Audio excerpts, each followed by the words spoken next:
ശ്രീ സീതാരാമചന്ദ്രാഭ്യാം നമോ നമ. ഓം ശ്രീ തിരുമംഗലത്തെ ശരണം. സദ്ഗുരുഭ്യോ നമ. ഭക്തേഭ്യോ നമ. ശ്രീ ഗുരുവായൂരപ്പ നാരായണ. അച്ഛന് നമസ്കാരം, അമ്മയ്ക്ക് നമസ്കാരം. ശ്രീ ഗുരുവായൂരപ്പ നാരായണ. നാരായണ നാമം ചൊല്ലും സ്ഥിരം മുതാ, നാരായണ പൂജ ചെയ്യുന്നു ഞാൻ സദാ. നാരായണ തത്വജ്ഞാനമറിയുവാൻ, നാരായണ പാദം നിത്യം നമിപ്പു ഞാൻ. മുന്നിലും പിന്നിലും രാമ നമിപ്പൂ ഭക്തനായി ഞാൻ. കാക്കണം സർവഭാവേന ഭൂവിലും മൃത്യുശേഷവും. ശ്രീ ഗുരുവായൂരപ്പ ശരണം. നാരായണ. രാമായണ മാസകാലം നമുക്ക് ശ്രീരാമനെ രാമായണത്തിലൂടെ ഒന്ന് അറിയാൻ പറ്റുമോ എന്ന് ശ്രമിക്കാം.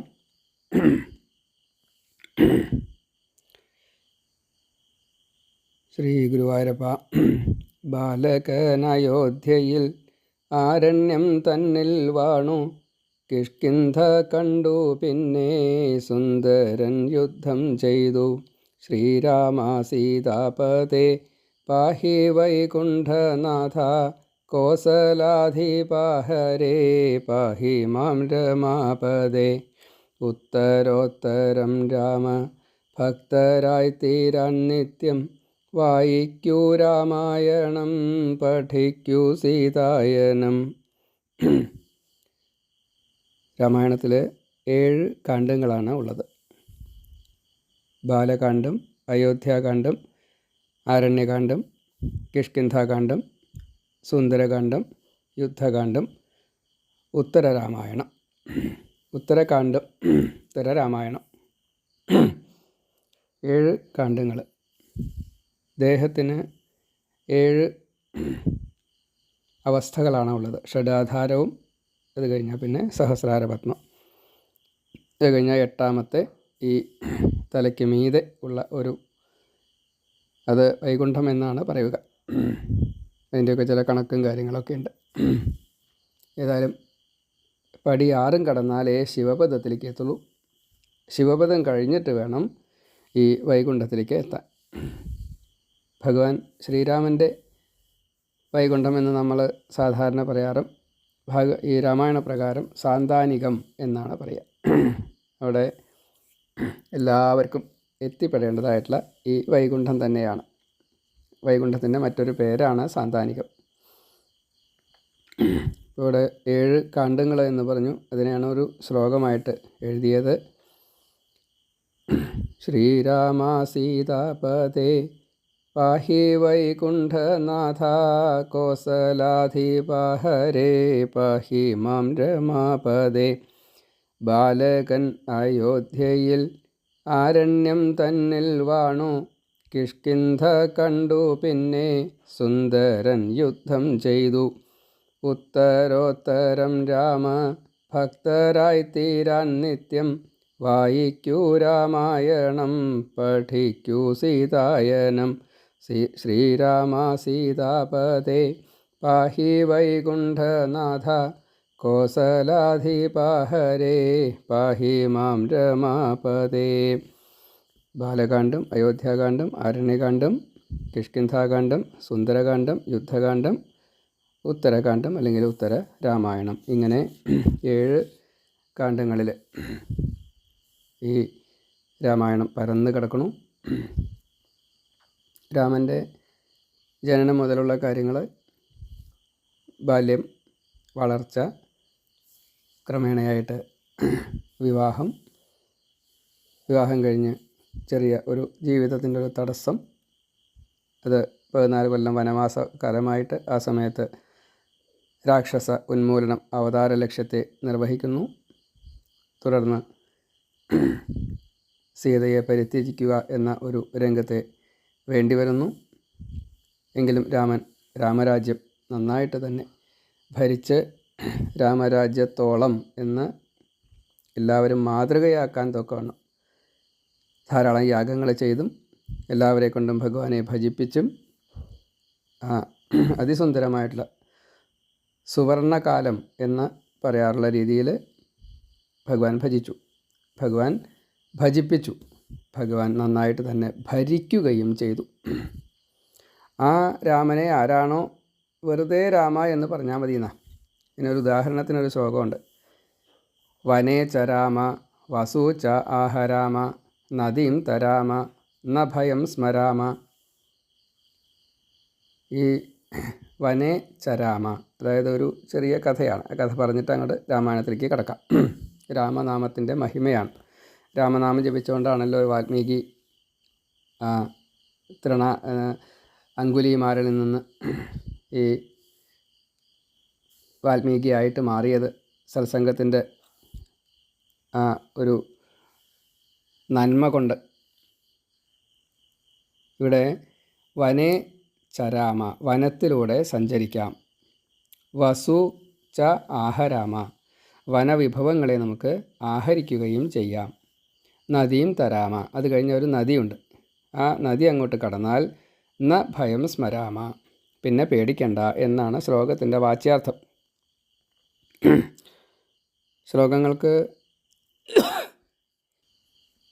പദച്ഛേദത്തിനനുസരിച്ച് അർത്ഥം വ്യത്യാസം വരും.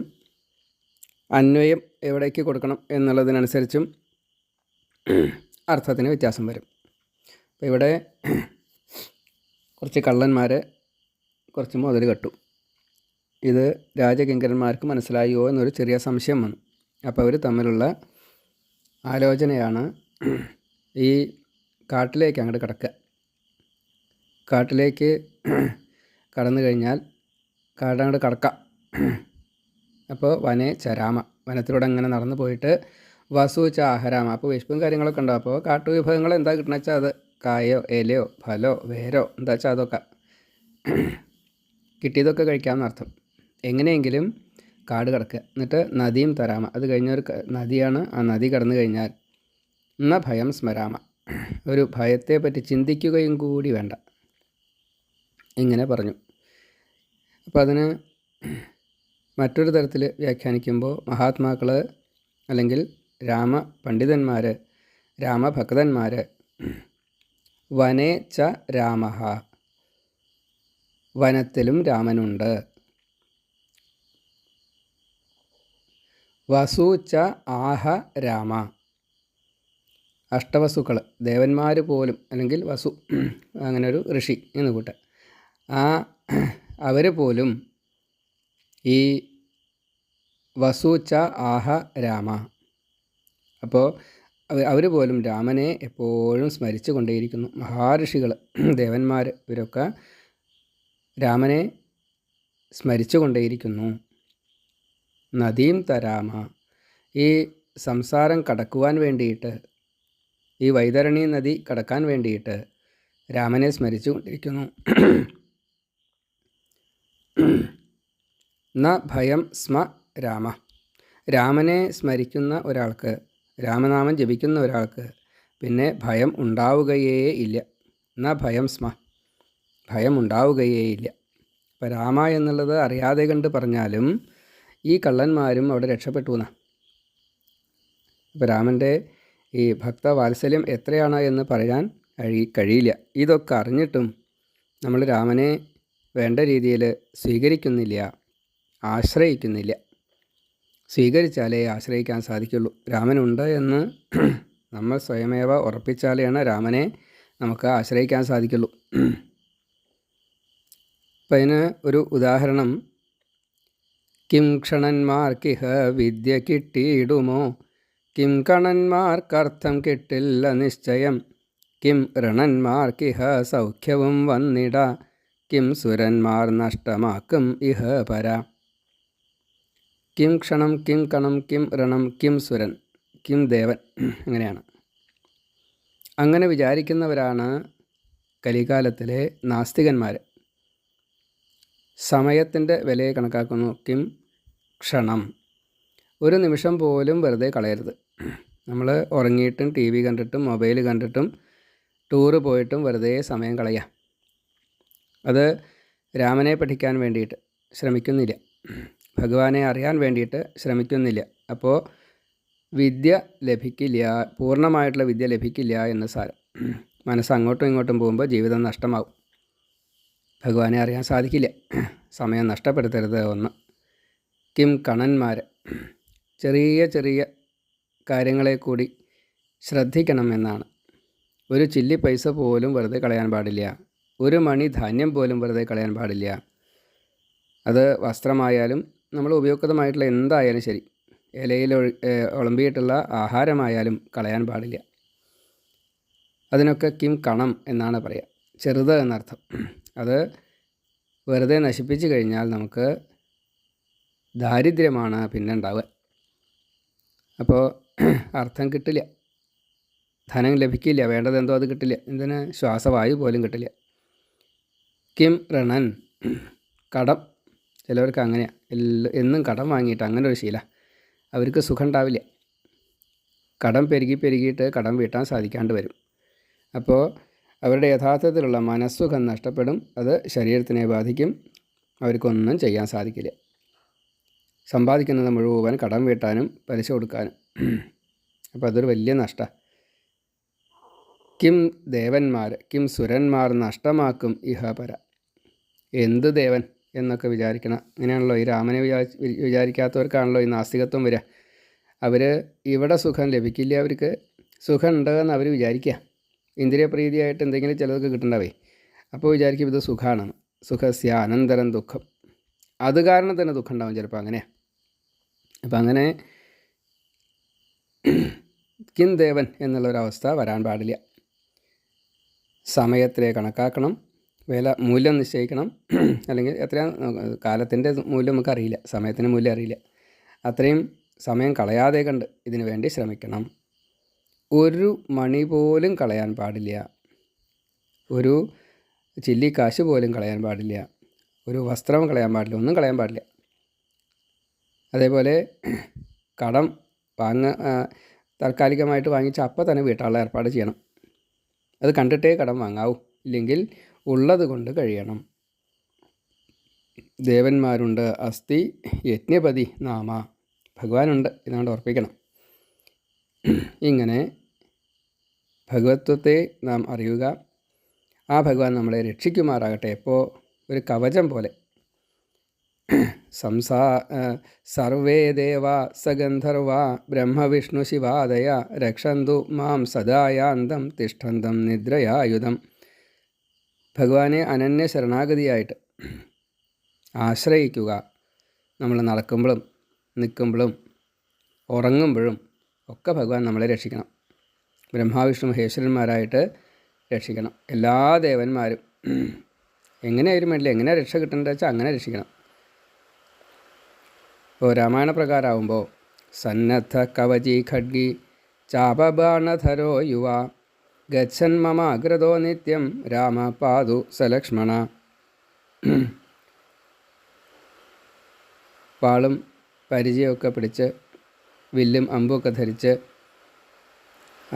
കവചങ്ങളൊക്കെ ധരിച്ച് ഈ വനവാസി സന്യാസി എന്ന രീതിയിൽ വനത്തിലാണല്ലോ രാമൻ. നമ്മളും സംസാര വനത്തിലാണ്, ഭവാടവി എന്ന് പറയും. ആ ഭവാടവിയിലാണ് നമ്മൾ. അപ്പോൾ നമ്മളെ രക്ഷിക്കണം എന്നാ. ഇങ്ങനെ എങ്ങനെയൊക്കെയാണ് വേണ്ടത്? അമ്പും വില്ലും വാളും പരിചയം. വില്ല് എന്നുള്ളത് ഓങ്കാരമാണ്, വേദം മന്ത്രം തൊട്ടത്. അതുപോലെ ജീവനെയാണ് രക്ഷിക്കേണ്ടത്, ശരം. അതേപോലെ വാള് പരിച, വാള് എന്നുള്ളത് ജ്ഞാനമാണ്. അതേപോലെ പരിച എന്നുള്ളത് ഈ ശത്രുക്കളെ മുഴുവൻ തടുക്കുക എന്ന ഭാവമാണ്. ആ രീതിയിൽ നമ്മളെ ഭഗവാൻ രക്ഷിക്കുമാറാകട്ടെ. ഭഗവാൻ മുമ്പിലും പിന്നിലും ഒക്കെ ലക്ഷ്മണനോട് കൂടിയിട്ട് നമ്മളെ രക്ഷിക്കുമാറാകട്ടെ. സംസാരസാഗരേ മഗ്നം പത്നീപുത്രധനാദിഷു ഭ്രമാമി മായയാ തേദ്യ പാദമൂലമുപാഗത. ദേവ ത്വദ്രൂപമേതന്മേ സദാ തിഷ്ഠതു മാനസേ ആവൃണോതു ന മാം മായ തവ വിശ്വവിമോഹിനി. രാമം രാമാനുജം സീതാം ഭരതം ഭരതാനുജം സുഗ്രീവം വായുസൂനും ച പ്രണമാമി പുനഃ പുനഃ. ത്വമസ്മിൻ കാര്യനിര്യോഗേ പ്രമാണം ഹരിസത്തമാ ഹനുമദ്യത്നമാസ്ഥായ ദുഃഖക്ഷയകരോ ഭവ. ഭഗവാൻ ഈ ഭവസാഗരത്തിൽ മുങ്ങിക്കിടക്കുന്നതായിട്ടുള്ള നമ്മളെ വീട്, പുത്രൻ, അല്ലെങ്കിൽ ധനം, യശസ്, ഇങ്ങനെയൊക്കെ നമ്മൾ തെറ്റിദ്ധരിച്ചു കൊണ്ടിരിക്കുക. 3 ഏഷണ എന്നൊക്കെ പറയും, ഏഷണാത്രയം. അതിലിങ്ങനെ മുങ്ങിക്കിടക്കുക മായയിലെ. അതിൽ നിന്ന് രക്ഷിക്കണേ, അങ്ങയുടെ പാദത്തെയ്താ ഞങ്ങൾ ആശ്രയിക്കണു. ഭഗവാന്റെ രൂപം സീതയോടൊത്ത്, ഹനുമാനോടൊത്ത്, അതേപോലെ ഭരതനും ശത്രുഘ്നനും ലക്ഷ്മണനും എപ്പോഴും നമ്മളെ രക്ഷിച്ചുകൊണ്ടിരിക്കണം. അവരെയൊക്കെ ഇതാ ഞങ്ങൾ നമസ്കരിക്കണം. ഹനുമാൻ്റെ കാര്യം പ്രത്യേകം പറയണു. ഹനുമാൻ നമ്മളെക്കൊണ്ട് എത്രത്തോളം നന്നായിട്ട് തന്നെ പ്രവർത്തിക്കാൻ സാധിക്കണു. ഒത്തിരി കരണങ്ങൾ മനസാവാച കർമ്മണ, അത് ഭഗവത് അർപ്പിതമായിട്ട് ചെയ്യാൻ, കർമ്മയോഗ്യമായിട്ട് ചെയ്യാൻ, വലിയ കർമ്മങ്ങളും ചെയ്യാൻ, ഭഗവാനെ അറിയാനുള്ള ജ്ഞാനം നേടാനായിട്ട് നമ്മെ സഹായിക്കുമാറാകണേ. ഇങ്ങനെ ഭഗവാനെ അനന്യ ശരണാഗതി കൊണ്ട് ആശ്രയിക്കാം.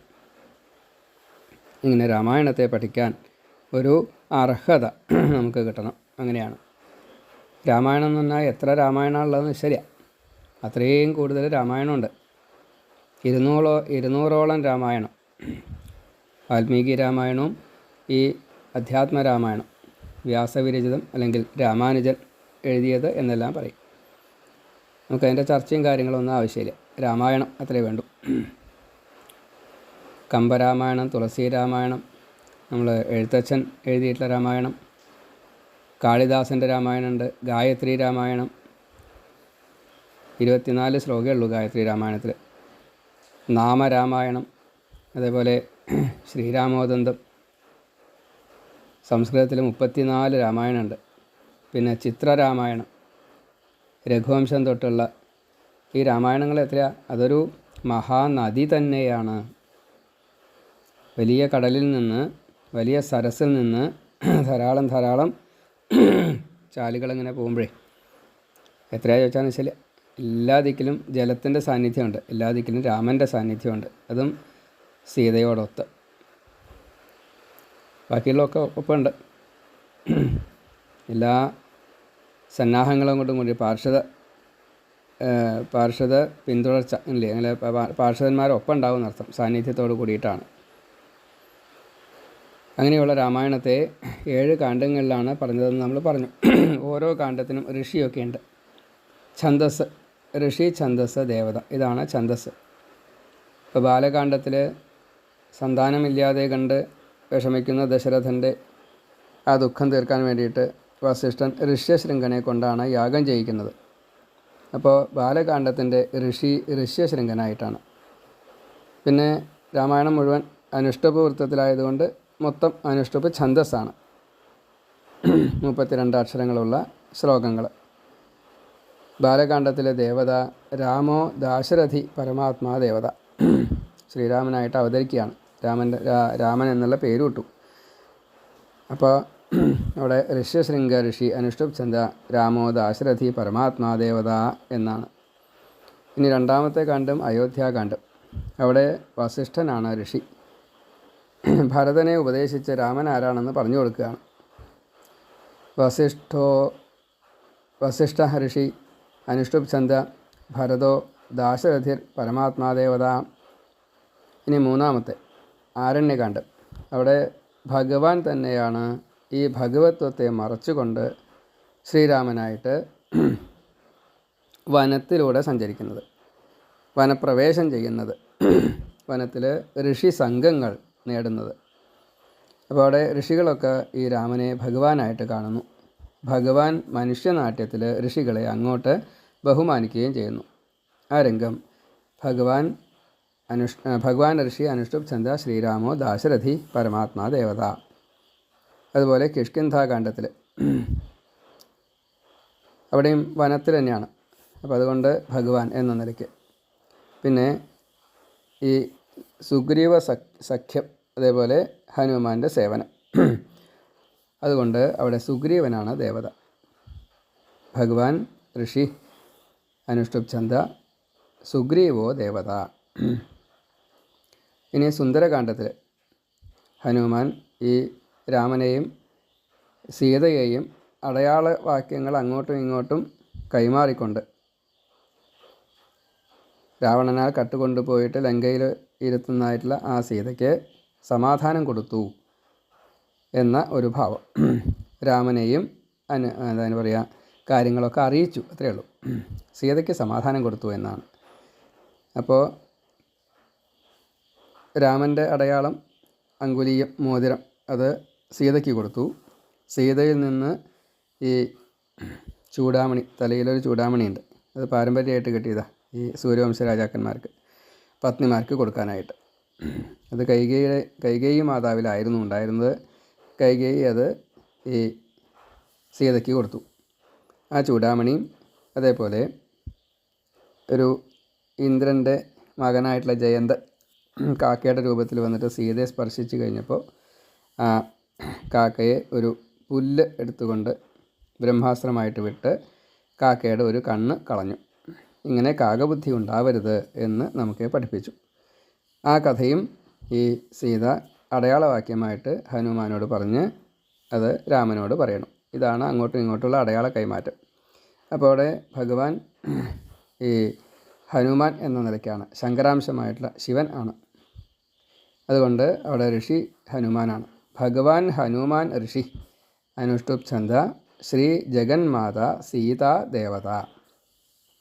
അതേപോലെ യുദ്ധകാണ്ഡത്തിൽ വിഭീഷണനാണ് രാമനെ ആശ്രയിച്ചതും പിന്നീട് രാക്ഷസവംശത്തെ ഭരിച്ചതും.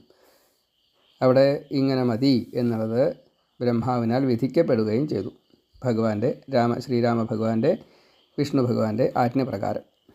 അതുകൊണ്ട് അവിടെ ഛന്ദസ് വിഭീഷണ ഋഷി അനുഷ്ടുപ് ഛന്ദ വിധാതാ ദേവത എന്ന് ആണ് ഈ ഛന്ദസ്, 7 തരത്തിൽപ്പെട്ടതായിട്ടുള്ള ഛന്ദസ്. അപ്പം അങ്ങനെയുള്ള രാമായണം ആരാണോ ആശ്രയിക്കുന്നത് അവർക്ക് എല്ലാ അർത്ഥത്തിലുള്ള സുഖത്തെയും ഭഗവാൻ പ്രദാനം ചെയ്യും. അവതാരങ്ങൾ ധാരാളമുണ്ട്.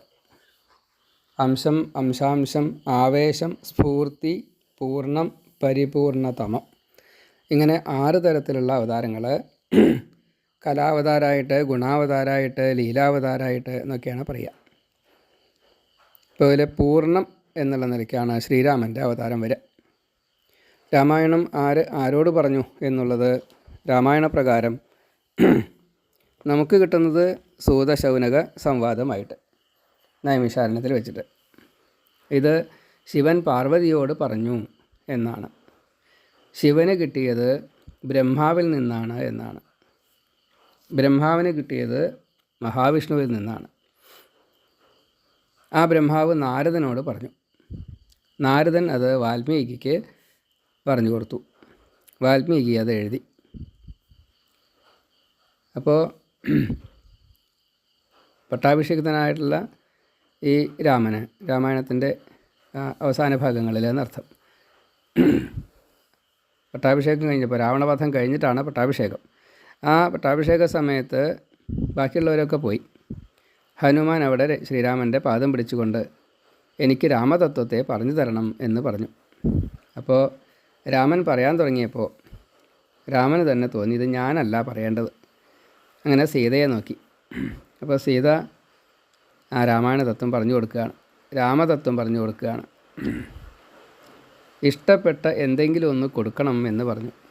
അപ്പോൾ തനിക്ക് ഏറ്റവും ഇഷ്ടപ്പെട്ടത് ഈ ഭഗവാനെ കിട്ടുക എന്നതാണല്ലോ, കല്യാണം കഴിക്കുക. അപ്പോൾ അതുകൊണ്ട് അതിൻ്റെ പ്രതീകമായിട്ടൊരു ഹാരത്തെ കൊടുത്തു എന്നൊക്കെ ഒരു കഥയുണ്ട്. അപ്പോൾ ഈ ഹാരമാണ് രാമൻ്റെ ജീവിതത്തിൽ ഓരോരോ മുത്തുകൾ, ഓരോരോ കഥാസന്ദർഭങ്ങൾ കൂട്ടിച്ചേർത്തുകൊണ്ട് ഓരോ മണികളാക്കി അത് ഹാരമാക്കി എന്നാണ്. ആ ഹാരമാണ്, ഈ മാലയാണ് ഈ സീത ഹനുമാനോട് രാമതത്വമായിട്ട് പറഞ്ഞു കൊടുത്തത്. അഗസ്ത്യൻ ഈ രാമമന്ത്രം, അത് ഓങ്കാരം, താരകബ്രഹ്മമന്ത്രം എന്നാണ് പറയുക. അത് സുതീക്ഷ്ണം തൊട്ടുള്ള ആൾക്കാരോട് പറഞ്ഞു കൊടുക്കണം, ശിഷ്യന്മാരോടൊക്കെ പറഞ്ഞു കൊടുക്കണം. അത് കാശിയിൽ വെച്ച് എല്ലാ ഭക്തന്മാരോടും ഈ ശ്രീ ശിവൻ രാമ രാമ രാമ രാമ എന്ന മന്ത്രം താരക ബ്രഹ്മ മന്ത്രം പറഞ്ഞു കൊടുക്കണു എന്നാണ്. ഇങ്ങനെ രാമായണത്തിന് ധാരാളം വക്താക്കളായിട്ടും ശ്രോതാക്കളായിട്ടുമുണ്ട്. ഇപ്പം നമ്മളിപ്പോൾ ശ്രോതാവുമാണ്, വക്താവുമാണ്. ശാണ്ഡില്യൻ യുധിഷ്ഠിരന് രാമായണം വായിച്ചു കൊടുത്തിട്ടുണ്ട്. മാർക്കണ്ഡേയൻ സ്ഥിരമായിട്ട് രാമായണം വായിച്ചു കൊടുത്തിട്ടുണ്ട്. എഴുത്തച്ഛൻ മരുമകൾക്ക് രാമായണം വായിച്ചു കൊടുത്തിട്ടുണ്ട്. വാൽമീകി ശിഷ്യന്മാർക്ക്, ലവകുശന്മാർക്ക് രാമായണം കൊടുത്തിട്ടുണ്ട്. ഇതൊക്കെ കലികന്മഷ നാശാർത്ഥം ആണെന്നർത്ഥം. കലിയുടെ ഈ കലിദോഷം ഉണ്ടല്ലോ, അത് തീർക്കാൻ വേണ്ടിയിട്ടാണ്. അപ്പോൾ ആരാണ് രാമൻ? ഉത്തമ പുരുഷനാണ്. നാരദൻ്റെ ചോദ്യത്തിന് ബ്രഹ്മാവ് ഉത്തരം പറഞ്ഞതാണ്. ഒരേ ഒരാളെ ഉള്ളൂ ഉത്തമനായിട്ട്, അത് ഭഗവാൻ രാമനാണ്. ഈ രാമായണം ഉണ്ടായത് വാൽമീകിയിൽ നിന്ന് അറിയാതെ കണ്ട് കിട്ടിയ വാൽമീകിയുടെ ഒരു അനുഭവം, അതാണ് രാമായണമായിട്ട് മാറിയത്. മാ നിഷാദത്വം അഗമൽ ശാശ്വതി സമാ യത് ക്രൗഞ്ചമിഥുനാദേകം അവധി കാമമോഹിത പാദബദ്ധോക്ഷര സമസ്തന്ത്രീലയ സമന്വിത ശോകാർത്തസ്യ പ്രവൃത്തോ മേ ശ്ലോകോ ഭവതു നാന്യഥ. ആൺപക്ഷിയും പെൺപക്ഷിയും ഇരുന്ന് അങ്ങോട്ടും ഇങ്ങോട്ടും സല്ലപിക്കുന്ന സമയത്ത് ഒരു വേടൻ വന്ന് ഒരു പക്ഷിയെ അമ്പെയ്ത് വീഴ്ത്തി. മറ്റേ പക്ഷിക്ക് വലിയ വിഷമായി. ഇങ്ങനെ ചെയ്യരുത്, അതിന് ദുഃഖമാവില്ലേ എന്ന് വാൽമീകി ആ വേടനോട് ചോദിച്ചു, ആജ്ഞാപിച്ചു ഇങ്ങനെ ചെയ്യരുത് എന്ന്. കാരണം അവർ കാമമോഹിതരായിട്ടുള്ളതാണ്. അവർ വേർപിരിഞ്ഞില്ലേ ഇപ്പോൾ? വലിയ തെറ്റല്ലേ അത്? രാമനും സീതയും വേർപിരിഞ്ഞ പോലെ രാവണൻ കട്ടുകൊണ്ടുപോയപ്പോൾ രാമനും സീതയും വേർപിരിഞ്ഞു, വലിയ ദുഃഖമായി. അതേപോലെ രജകൻ കുറ്റം പറഞ്ഞു കഴിഞ്ഞപ്പോൾ അത് രാമനും സീതയും തമ്മിലുള്ള വേർപെടലിനും കാര്യമായി, അതും വലിയ ദോഷമായി. ഈ ദുഃഖം അത് എല്ലാ അർത്ഥത്തിലും ശോകമായിട്ട് മാറി. ആ ശോകമാണ് പിന്നീട് ശ്ലോകമായിട്ട് മാറിയത്. അതിന് പാദം, അതേപോലെ ഛന്ദസ്, അക്ഷരത്തിൻ്റെ ഒരു കൃത്യമായിട്ടുള്ള വിന്യാസം, മാത്രമല്ല അത് പാട്ടുപോലെ മറ്റേ ഈ വീണയിലൊക്കെ ഇത് താളം പിടിക്കാൻ വേണ്ടിയിട്ടുള്ള രീതിയിൽ സ്വരോ ലയം ഒക്കെ കൂടി ചേർത്തുകൊണ്ട് ചെയ്യാൻ സാധിക്കും. അങ്ങനെ ശോകത്തെ ഇല്ലാണ്ടാക്കാൻ, 3 ശോകം 3 ആധി ഇതൊക്കെ ഇല്ലാണ്ടാക്കാൻ ഈ രാമായണത്തെ ആശ്രയിച്ചാൽ മതി എന്ന് അതിൻ്റെ വിധി. ഇപ്പോൾ രാമൻ ജനിക്കണു, വളരണു, വിവാഹം കഴിക്കണു, ആ വധുവിനെ രാവണൻ കട്ടുകൊണ്ടു പോകുന്നു, സീതയെ അന്വേഷിക്കുന്നു, ആ രാവണനെ വധിക്കുന്നു, തിരിച്ചു വരണു, വീണ്ടും പട്ടാഭിഷിക്തനാകുന്നു. പിന്നെ ആരാണ് രാവണൻ, ആരാണ് രാമൻ എന്നെല്ലാം വിസ്തരിച്ച് പറയണു. രാമൻ ലക്ഷ്മണന് ആത്മതത്വത്തെ ഉപദേശിച്ചു കൊടുക്കുന്നു രാമഗീത എന്ന പേരിൽ. സമയമായി കഴിഞ്ഞപ്പോൾ ആ യമദേവൻ തന്നെ, അല്ലെങ്കിൽ കാലൻ, അല്ലെങ്കിൽ ധർമ്മദേവൻ ഭഗവാനെ അങ്ങ് വൈകുണ്ഠത്തിലേക്ക് വരണം കേട്ടോ എന്ന് പറഞ്ഞ് ആദ്യം ലക്ഷ്മണനെ പറഞ്ഞയക്കുന്നു.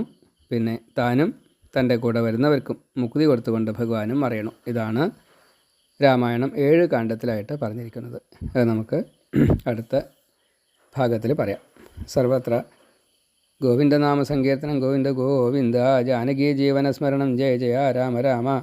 ജാനകീ കാന്തസ്മരണം ജയ ജയ രാമ രാമ. ശ്രീ ആഞ്ജനേയ സ്വാമി കി ജയ്. നമഃ ശിവായ നമഃ ശിവായ നമഃ ശിവായ. ശ്രീ ഗുരുവായൂരപ്പ ശ്രീ സീതാരാമചന്ദ്രാഭ്യാം നമോ നമഃ.